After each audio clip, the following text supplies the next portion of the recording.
Hello, everybody. This is Nathan again, broadcasting here from the Philippines, and it's about 8 o'clock or 8:13 in the morning, Philippine time. And today, it's been a long time since I had an interview with someone, and today I have the privilege to be interviewing somebody who's really starting to be a personal friend of mine, and we've been working together on some projects, and he's really helped me get into the ACBS, or the Association of Contextual Behavioral Science, and get involved there and see what I can do to help the organization, let's say, spread the word here in Asia, right, about contextual behavioral science. And Jacob is very active online. He's a uh, licensed professional counselor from Wisconsin, in Milwaukee, in Wisconsin, sorry. And he's he's one of the people I watched online on YouTube, and I never knew it was his voice.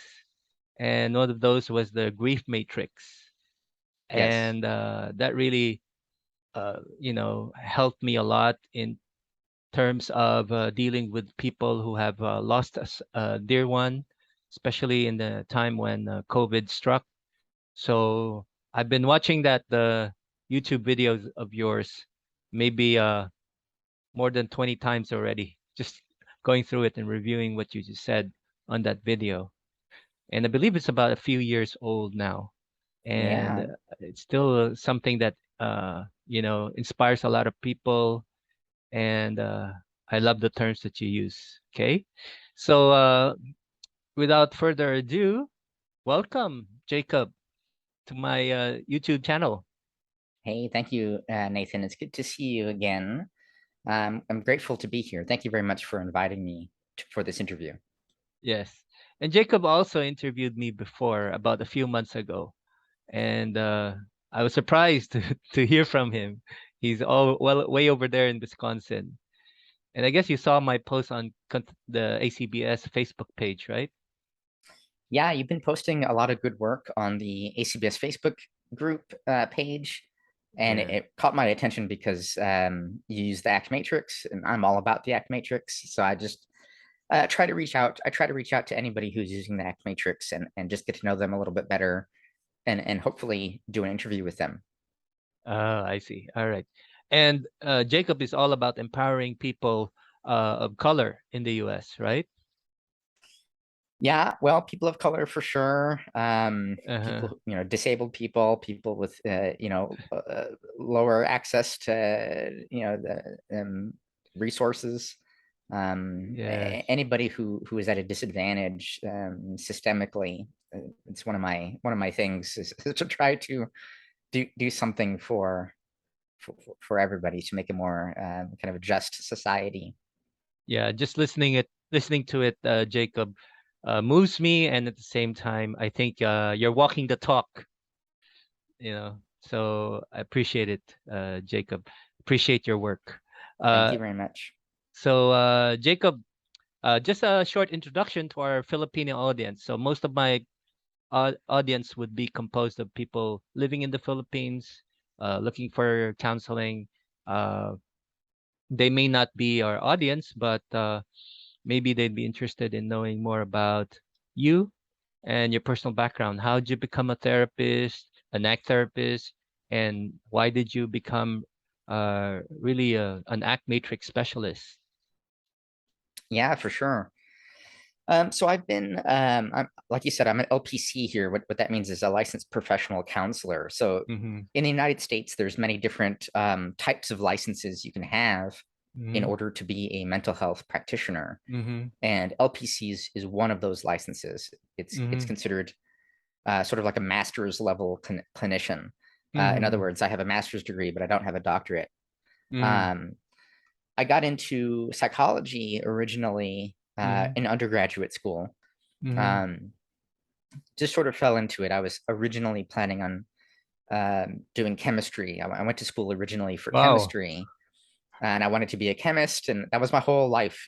Growing up as a kid, I wanted to be a scientist. I wanted to work in a lab with vials and beakers and things. And Yeah. high school, I went to a special high school for science and engineering, so I was very interested in science and engineering. And then I went into college for chemistry, and I flunked right out immediately. Did Oh. very bad. I'm poor at math. Oh, wow. And so I flunked out of school, and I started to think, well, what am I going to do now? It's not just that I flunked out; I also didn't enjoy it. So I started doing chemistry, and right away I was like, there's no way I'm going to do this. I just can't. This is the most boring thing in the world to me. Oh. Um, so I had to think, what am I going to do now? And I was considering doing something like English literature or creative writing. But then I had taken a psychology course in high school, and I did very well in it. And there's an AP or advanced placement exam which you can take, and if you pass that test, you get college credit.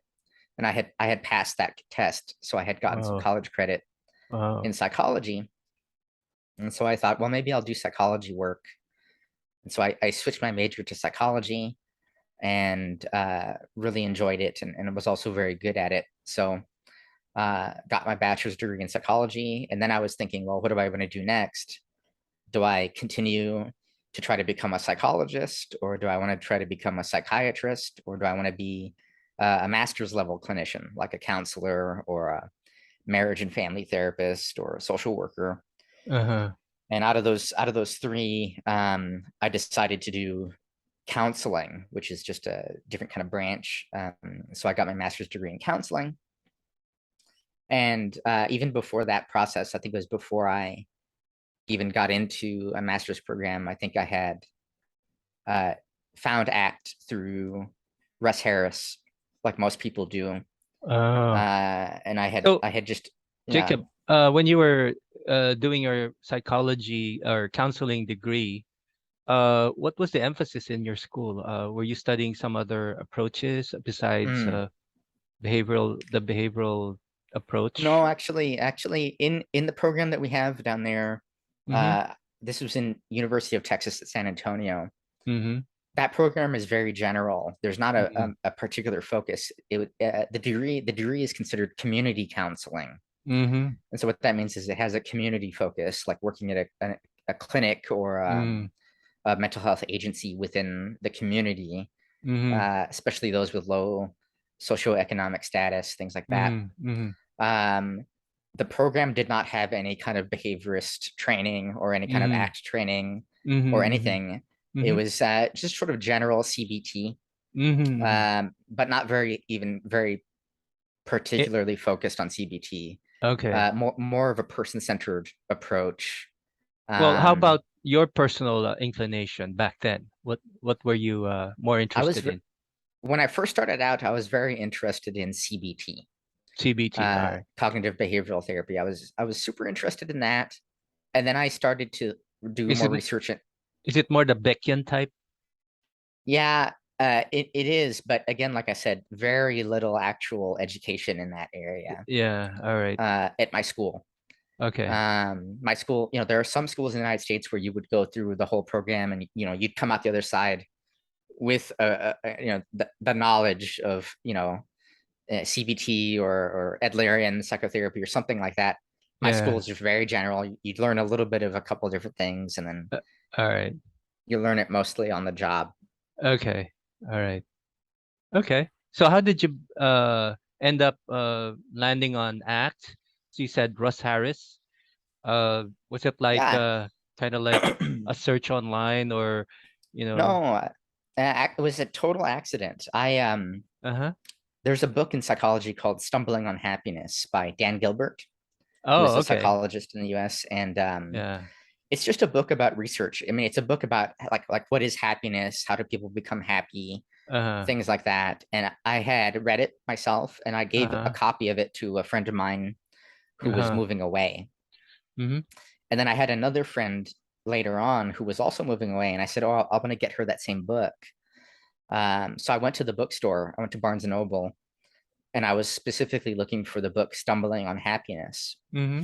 And in that section, like two Uh, books next to it, was The Happiness Trap by Russ okay. Harris, All which right. I had never heard of. I didn't know who Russ Harris was or what ACT was, but Yeah. the cover of the book looked very intriguing. So I bought it on a whim. Like I literally just looked at the book, opened it, started reading it, and I bought it along with that other book, Stumbling on Happiness.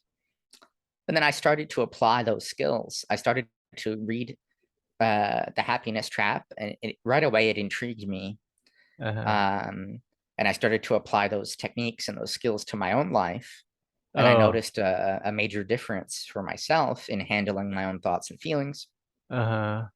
And I said, wow, this stuff is really interesting. So I looked up more about ACT, and then I found RFT. And then I was right in the beginning of my graduate program.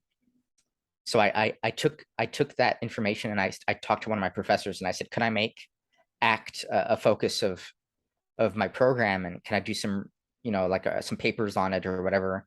And my professor said, no, you cannot do that.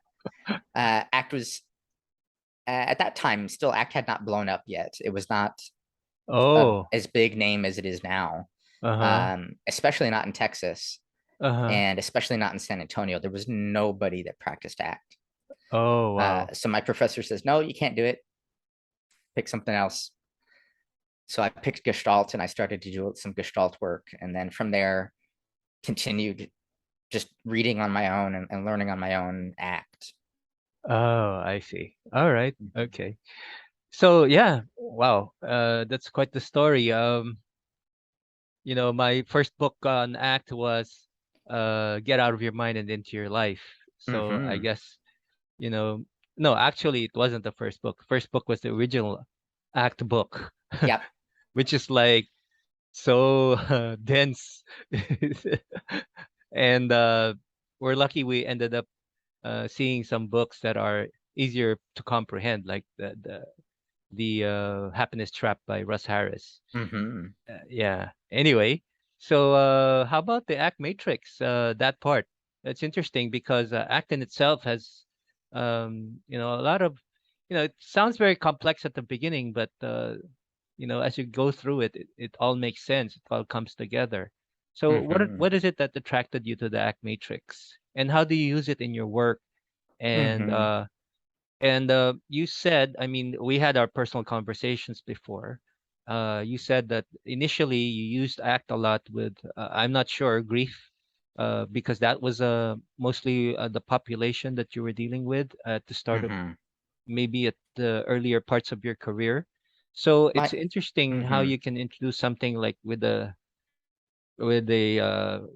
axis and X and Y axis to somebody who's really having a very difficult time grieving. Mm-hmm. Mm-hmm. So at the beginning of my career, I worked at Mm-hmm. a community mental health center called the Children's Bereavement Center of South Texas. Mm-hmm. And I was working with kids even down to 3 years old, Wow. um, all who had experienced a death loss of a family member. Mm-hmm. And this is before I was still learning ACT at that time. So I didn't know that I didn't know the matrix back then. So I Mm-hmm. actually wasn't applying it with clients back then. I was just doing more general sort of work, a lot of play therapy actually with Mm-hmm. children, Mm-hmm. and then a lot of group work with children and adults. Mm-hmm. And so I started learning ACT as I was leaving that. I worked there for 3 years, Mm-hmm. and I was learning ACT on the side, and then I sort of left and I got a different job. Um, and it wasn't until probably 2014 or so. Well, it must have been 2015, early 2015, that I started using the matrix. And I don't remember how I found it originally. I mean, it was through Kevin Polk, one of his Mm-hmm. videos or something. I knew Mm-hmm. of it, but I hadn't really tried it out. This is before the second book on the Act Matrix came out, the Essential Guide. So this is before that. Mm-hmm. Um, I had somehow learned from Kevin by watching his videos, and I was in correspondence with Kevin. I had talked to him, and he had trained me a little bit Mm-hmm. on how to set it up and things like that. Mm-hmm. But I had moved to a different town, and I was doing a different job.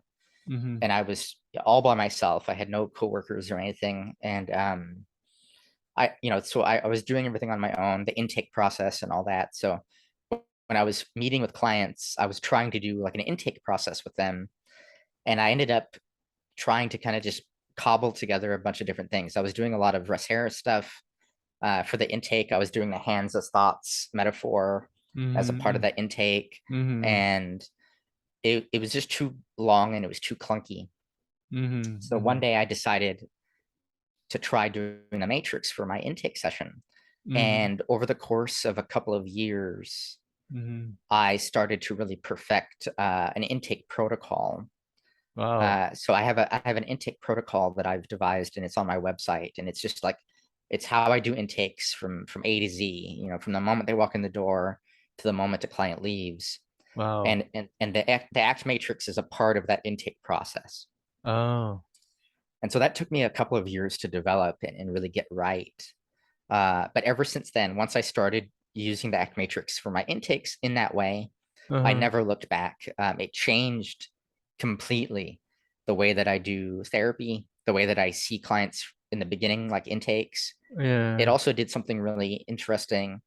Uh, it made the clients keep coming back. So Mhm. prior to doing this, Mhm. I would meet with clients once for the intake session, and Mhm. a lot of times they would never return, Mhm. which is frequent. That's Mhm. very common for therapy. Mhm. Sometimes one session is the most frequent, most common number of sessions that you'll get with a client. Mhm. Mhm. In other words, they'll come once and then they won't show up again. Yes, yes, yes. Once I started doing the ACT matrix, Uh, that basically disappeared for me. oh wow. Um, it happens to me about once a year now, where I'll meet with a client once and then they won't come back. That happens to me about once a year Uh, now since 2016.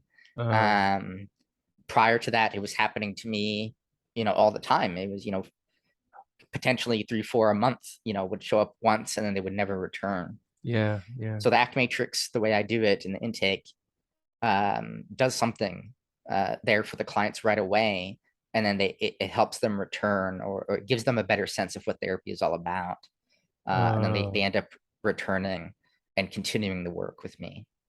wow, that's amazing. All right. Yeah, that's true. We do experience that. I myself have that too. So, yeah.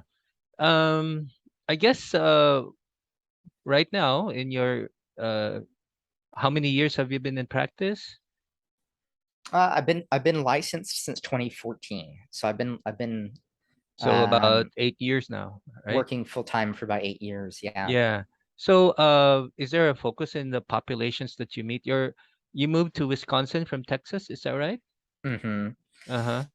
Yep, I moved to Wisconsin in 2018, and I work currently in Milwaukee, which Okay. is one of the bigger the capital of, actually it's not the capital. The capital is Madison of Wisconsin, but it's one of the major cities in Wisconsin. Mm-hmm, mm-hmm. And what populations do you work with mostly? I see a very general population. I work in private practice with a group, Okay. Uh-huh. and I see a very general population. Mostly I see adults now only. Uh-huh. um, and I do a lot of couples work, but I also on the individual end, it's just a lot of Mm-hmm. anxiety, depression, Mm-hmm. stress management, Mm-hmm. Mm-hmm. difficulty with life transitions, making decisions, things like that. I don't have a particular focus these days. Mm, I see. All right. Okay. So, you also use the ACT matrix for couples? I have done. I don't always do it with couples. I know you do a lot of really great work using the matrix with couples. I've never successfully really done that. So Mm-hmm. I'll pull it out with couples every once in a while, but I don't Uh-huh. always. Oh, I see. All right. Okay. So, what do you think are the biggest challenges in your state or where you practice now in Milwaukee? Nowadays, there's the presence of social media. Hmm. Uh, we get information from sources that are not as reliable as we'd like. So, um, what do you think are the some of the biggest challenges in your area at least? in terms of psychological well-being. Yeah. Well, United States, as you may know, hasn't been Mm-hmm. doing too good the past many years. Mm-hmm. Wisconsin itself is what I would consider to be a swing state now Mm-hmm. politically. Mm-hmm. Mm-hmm. It's flipped. It used to be very reliably Democratic, but it's been Mm-hmm. flipping from Republican to Democratic back and forth Mm-hmm. in the recent elections. Mm-hmm. So there's a lot of turmoil politically here. Mm-hmm. Uh, Milwaukee is a major city, so Mm-hmm. it's very democratic. Mm-hmm. Um, Having said that, Milwaukee in particular, but other cities as well here in Wisconsin have a long history of racism.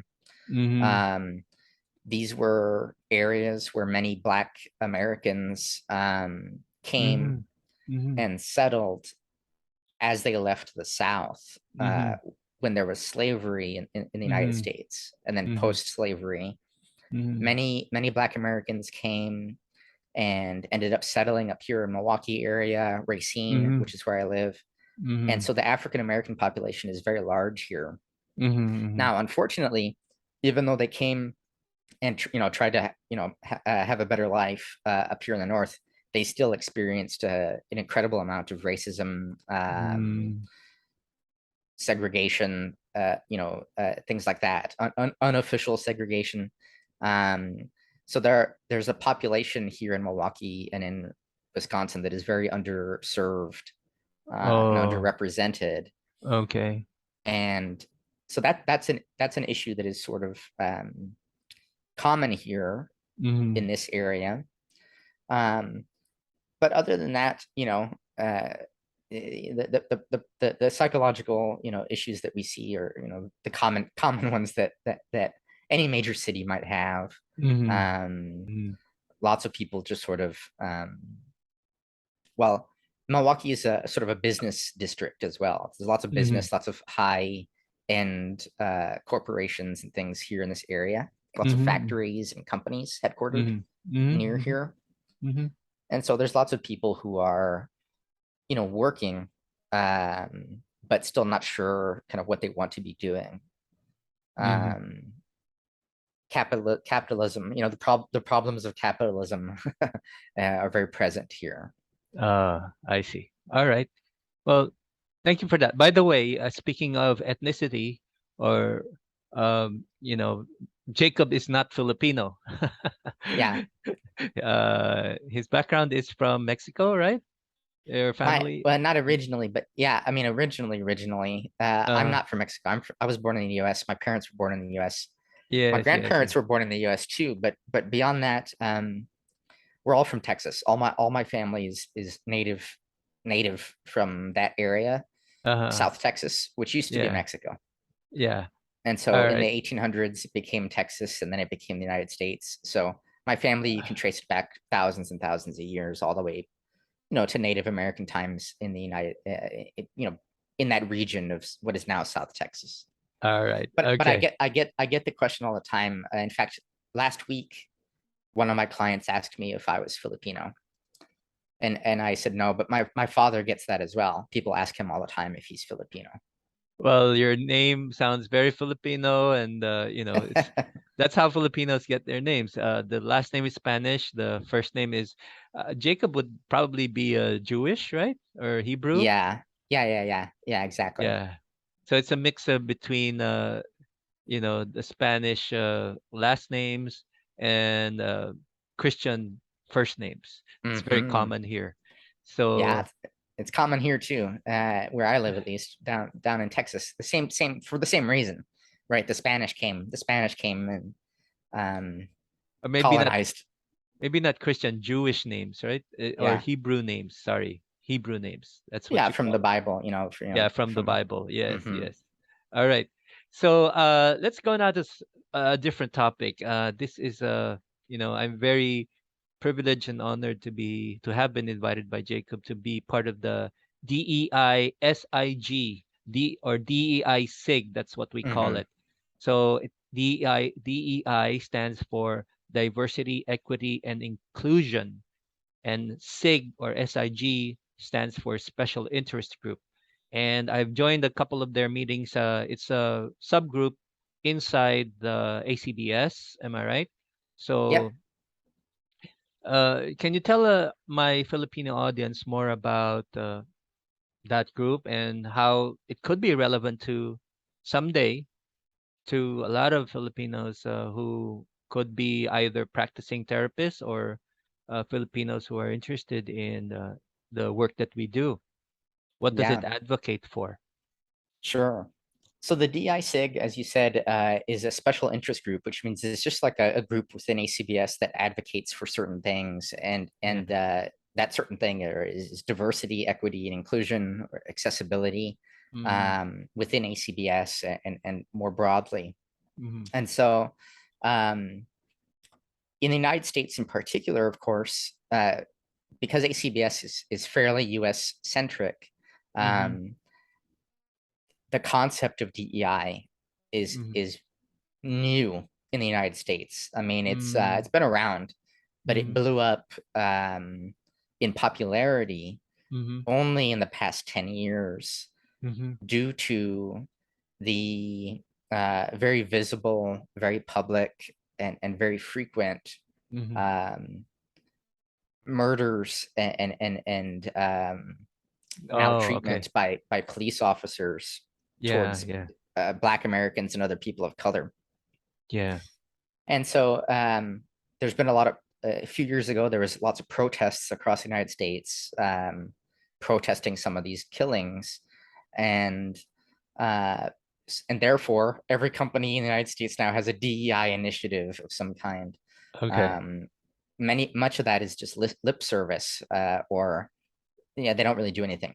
But the goal, the ideal of a DEI committee or an initiative Uh-huh. would be simply thinking about the impact that we have as a community, like ACBS is a community, the Uh-huh. impact that we have as a community on the larger community, and then also Uh-huh. the impact that we have within our own community towards those people who um, have less access or who have been historically oppressed or Mm, uh, are diverse themselves, mm, um, with an eye towards more inclusion, more accessibility, more mm, equity.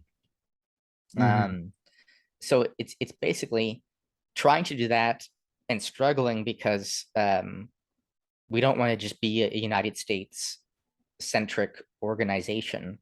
We want to Mhm. be a global organization. Okay. So other countries, for example, the Philippines, are going to have much different issues related to DEI than the United States does. Many different struggles, Uh, and this is why it's important for a DEI initiative or the DEI SIG to have mm, voices from mhm, different parts of the world who mhm, can speak to their own communities, speak mhm, about their own communities mhm. without the whole panel, being just talking about the United States. I see. All And right. so that's part of the reasons why I wanted you to join that group. Okay. All right. I'm still feeling my way in, so see what I can contribute. And Yeah, with our meetings, I've gone to two meetings so far, and so far it's been enlightening. And hopefully we can start doing something here in Asia or something. All right. sure. Okay. All right. So this would be my last question, and I'm kind of throwing it back to you because you asked me the same question Hmm. with our interview together. Uh, as a therapist and as a member of the ACBS community, where do you think psychology is headed? How do you think our work is relevant Hmm. to addressing the current problems we have, both in our local communities as well as the world community? Because DI-SIG is pretty much about inclusion, and you contacted me thousands of miles away, so I think there's something here that you're really shooting for, and it's kind of a probably a big picture dream that you have. Yeah, I don't know. It I'm positive about the future of psychotherapy.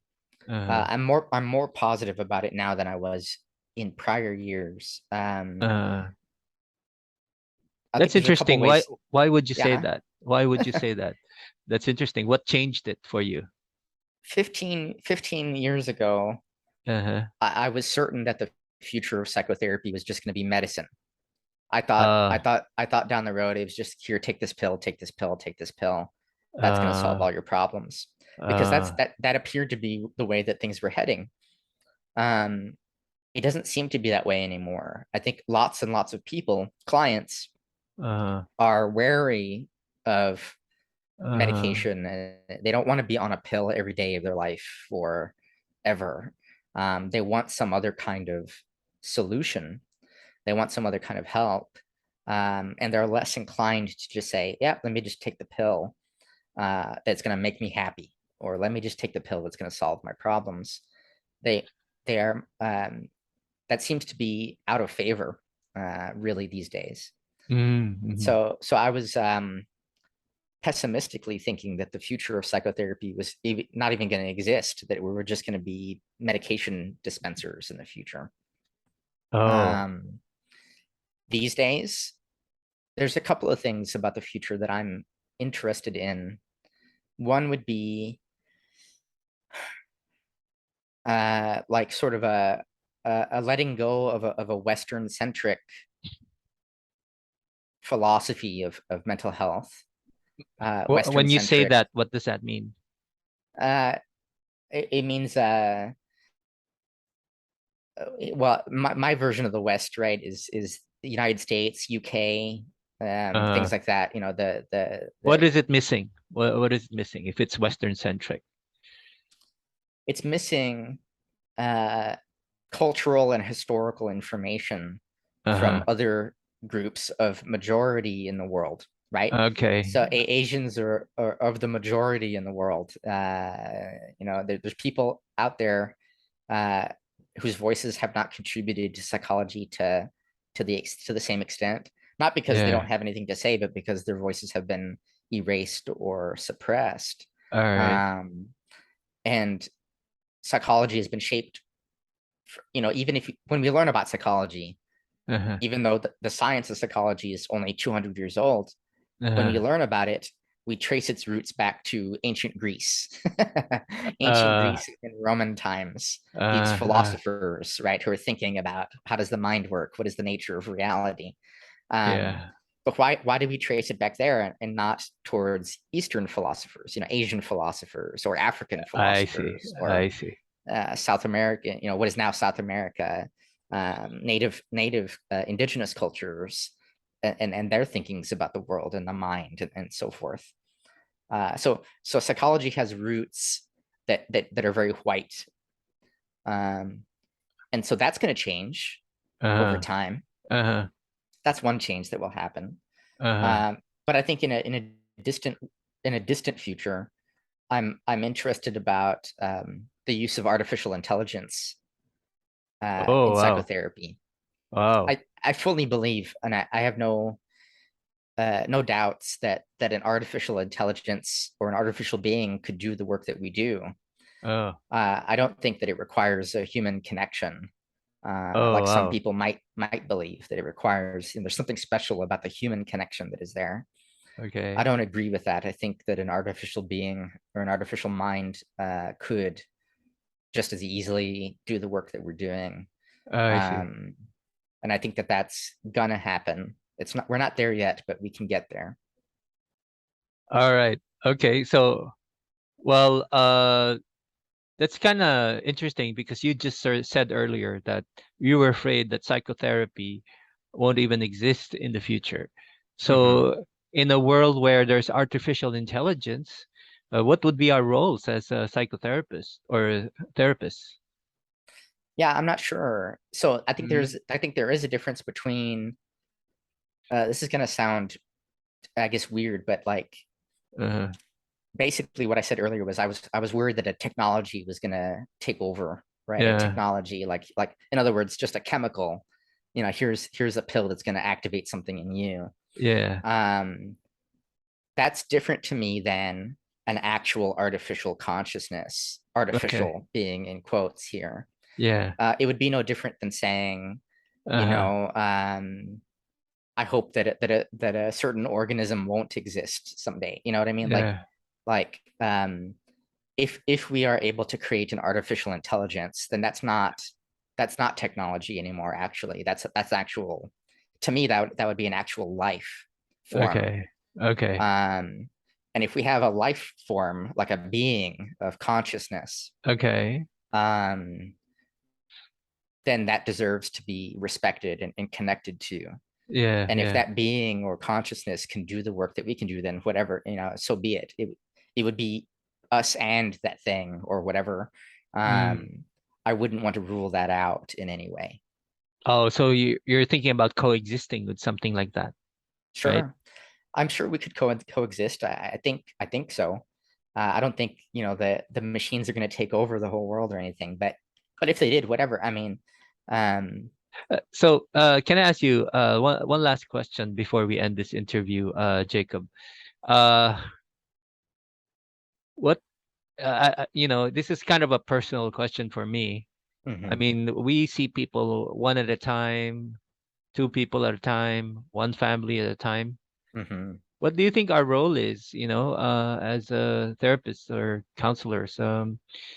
How do we contribute to, a better world? Because now we look all around, war is a behavior, you know. Sure. Uh, when I interviewed Stephen Hayes, the problem with the virus is a big part of it is from behavior. Yeah. So, and we're talking to one person at a time, you know. How do you think our roles, uh, I mean, contribute, or how do we contribute to a more peaceful, more harmonious world? And especially with you as a DEI SIG, I think you're the chairperson. Is that correct? I'm the Or chair. Yeah, I'm the yeah, chair of that SIG. yeah. Um, yeah, so I used to think when I was starting out in the field, I used to Mm, think like our role in the mm, world is to create change one person at a time only. mm, That the mm, unit of change that we're working on is just the individual. mm, And then if we wanted to change groups or mm, society in some way, mm, that mm, was outside of our role, that mm, was the realm of sociology or mm, politics or something else. mm, I no longer believe that. uh, I still work one to one with people, but mm, I do think um, the behavior change theories and technology that we have mm, should be and can be applied more widely and systematically towards the larger group. I don't think we're good at that yet. I don't think we've been very successful at that. mm, I think that the technology is being used to shape the world and society, but in a mm, negative way. mm, If you look at even just the entire field of marketing or advertising, mm, like every marketer that has ever lived is a relational frame theorist. They just don't realize it.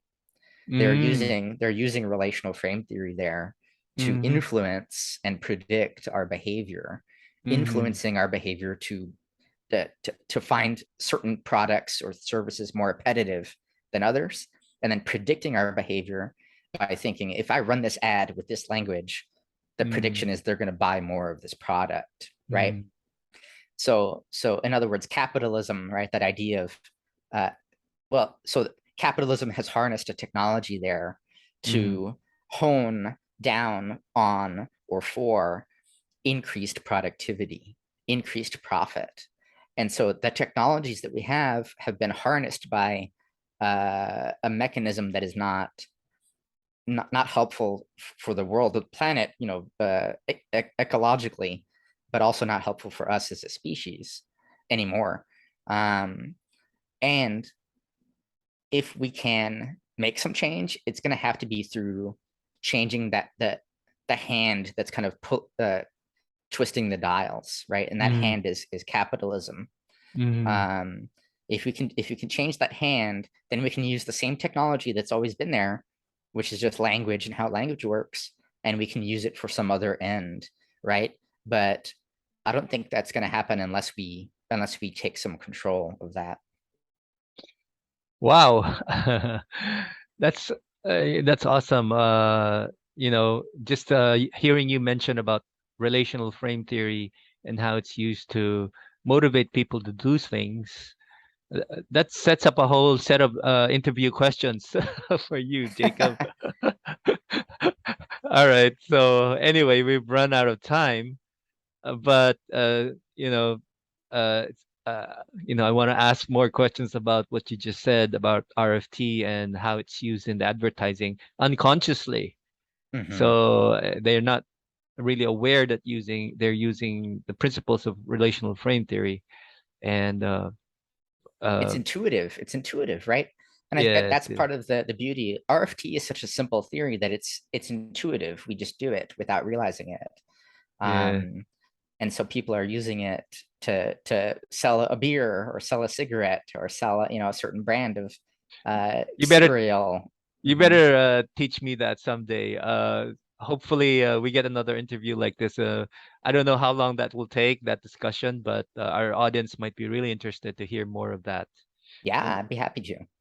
all right, but unfortunately, we've run out of time. So okay, so once again, my Filipino audience, glad you went through with us until the very end. It ended up with a.